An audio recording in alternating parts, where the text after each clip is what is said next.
Hey guys, I've got a different kind of video today. I'm just gonna shoot it straight and not have a central theme and story or teaching necessarily, but just open up and be honest with you guys about some stuff and hopefully give you a little bit of encouragement in this process too. This week on all the videos that I've been sharing here, I've been talking about going through difficulties, dealing with negative emotions or negative thoughts, and persevering through all of the unknown. And I talk about this stuff because this is real to me and this is real to my story. This is stuff that I've been going through and developing and maturing in for not just the past couple months, but also for the past couple years. And I can recognize that where I am now is drastically different and better than I was even a year ago at this time. But especially if I look back even further than that, 3, 4, 5, 6 years, um, I've grown a whole lot, and I'm very proud of myself for that. And so, even though there's some things in my life right now that are very different than the promises of God, different from what I have had a vision for, different than what I have prayed for and asked for and believed that I've already received. Um, even though things are very different and there's a lot of stuff that hasn't arrived yet, being reminded that the delivery of the universe is very different than the delivery of Amazon. We don't get a destination arrival time in our conscious email system or whatever you want to call it, conscious messaging system. When I ask God, about things, or when I get that response back, I often hear the word soon. I've been hearing soon for 20 something years, and soon isn't a time period. Soon is it's not here yet, man. Be patient. And I'm learning that patience is about more than waiting. I've shared with you guys about my insights and perspectives on patience before. I'll put a link to the video down in the description box. But what I want to share with you guys today is this: your life might look very different right now than where you want it to be, or it might look very different than what you want it to look like. There might be things in your relationships, there might be things in your business, there might be things in your family, there might be things in your job, there might be things in your own personal sense of self and well-being and stuff that you're working through. Maybe stuff you've been trying to work through for a long time and just seem to keep getting stuck over and over and over again. And maybe you've made a lot of progress and then all of a sudden you feel like you're just kind of at this standstill. And if that's the case, hey dude, I totally understand where you're coming from because that's been the case for me a lot. But one of the things that has been helping me and continues to help me, actually two things, is like I said in one of the videos very recently about dealing with the internal negative thought paparazzi, those thoughts don't go away. The negativity and the fears and the worries and the doubts, just because you observe them and then they leave, doesn't mean that they're gone forever. They can come back. And I've dealt with a lot of fears and worries and anxiety and stuff, especially over the past couple weeks, just to be very honest with you. Um, but what I'm noticing is that my response to these situations has drastically changed, and I'm seeing in myself the maturity process that's been happening. And I also recognize, because the other thing that keeps coming to me, God's like, dude, I'm preparing you. I'm preparing you. I'm preparing you.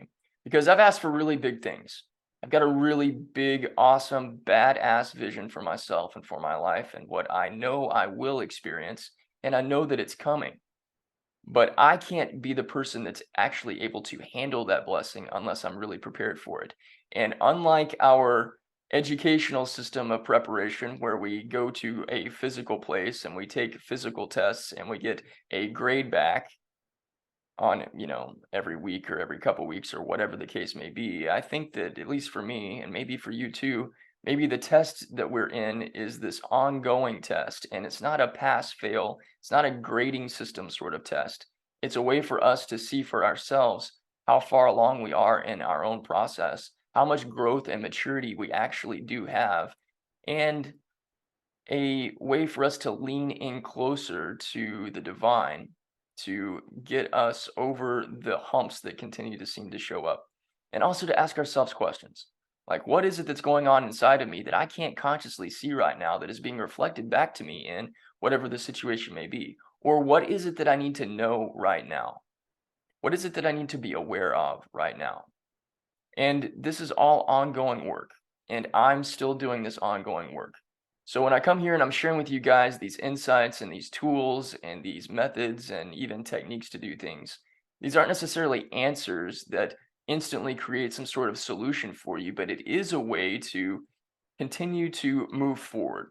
One of my favorite movie series, I talk about it in a lot of my books and I reference it a lot in conversation. I'm a gigantic Rocky Balboa fan. I'm very inspired by the story of Sylvester Stallone and his journey through the whole Rocky series. But in the 2005 film, Rocky Balboa, he's having a conversation with his son about um, facing challenges and overcoming hurdles and not holding yourself back. And what Rocky says in one of his most famous little monologue speeches is he says, "It's not about how hard you can hit.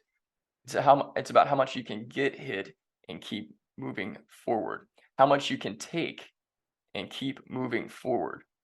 Now, I'm not a fan of going through some sort of masochistic abuse sort of thing with in any capacity whatsoever. But I do recognize that part of the preparation that we go through in our personal journey and in our spiritual journey is God allowing us to experience trials, allowing us to experience challenges, allowing us to experience things that do not feel good to test our own mettle. Will we give up on ourselves? Will we abandon ourselves? Will we reject ourselves when things don't work out the way that we want them to? Or will we keep our eyes on the prize and keep moving forward? Will we continue to believe in ourselves even when the odds are stacked against us? I'm brought back to this other story from the Bible. And I'm very particular. I've got a fondness for this one particular character because I was named after him. That's the story of David. David is my first name. That's what the D stands for.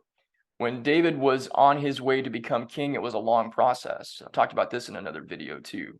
But David was hiding out in the desert, hiding from the very man that he had considered to be like a father, King Saul.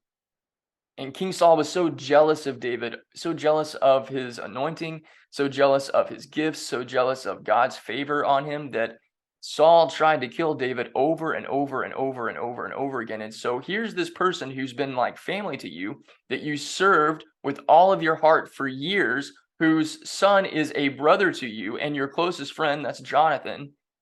Here's this person that you love that is trying to kill you, and you are running for your life in the desert.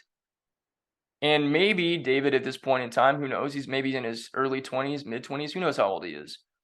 Maybe he remembers being 10 or 12 years old and Samuel coming and anointing him with oil and saying, "Hey, God's picked you to be the next king." Maybe he remembers that. Maybe he doesn't. Maybe he's just thinking about staying alive. And maybe he's also like, "God, why in the hell am I going through this? What did I do to deserve this?" And it wasn't that he did anything to deserve it, it was that he was being prepared to take on the mantle of king. And the preparation to take on the mantle of becoming king is a massive mantle to take on, which means the challenges and the preparation is also massive. And also, the preparation looks very different than the final product. And so that's something that I'm consciously reminding myself of on a regular basis because, like I said a minute ago, the doubts don't go away forever. The fears and the worries and the anxieties, they don't always disappear when they leave the first time. And shifting into a place of gratitude does get that stuff out of my head. But as soon as almost, a couple hours go by and I'm back in a place where I don't have a whole lot going on, some of that stuff can creep back up. And if you're going through that too, I want to give you some encouragement, friend. You're not alone. And if you want somebody to help you go through this journey, somebody who's also going through this journey or has maybe been through some areas that you haven't been through, and you just want someone along the ride with you to provide some support, to provide some help, to provide some guidance, or even just to listen to you as you process through your stuff, reach out to me. Seriously. If you want to go down the coaching route, we can go down that route. But if you just want a friend, I'm here for you too. Because that's what I'm here for.